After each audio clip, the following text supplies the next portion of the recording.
Ar žinai 5 meilės kalbas, kurios padės suvokti savo ir atpažinti partnerio meilės kalbą?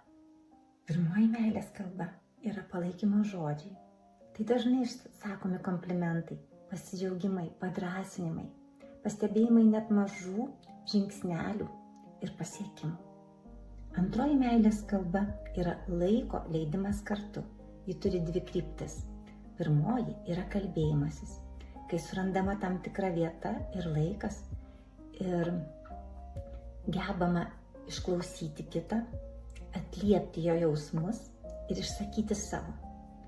Antra yra bendros veiklos, kurios gali būti kelionės, bendri projektai, darbinė veikla ir panašiai. Trečioji meilės kalba yra patarnavimai arba paslaugos.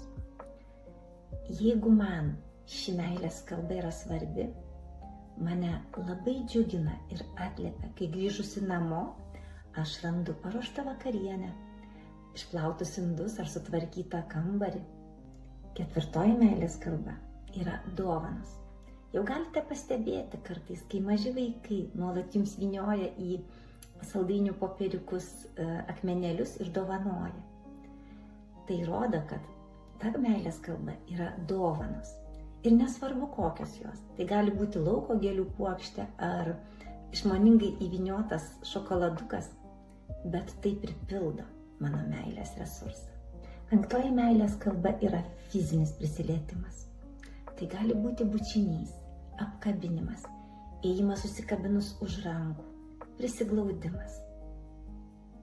Video apačioje esantys klausimai padės jums lengviau atrasti savo meilės kalbą.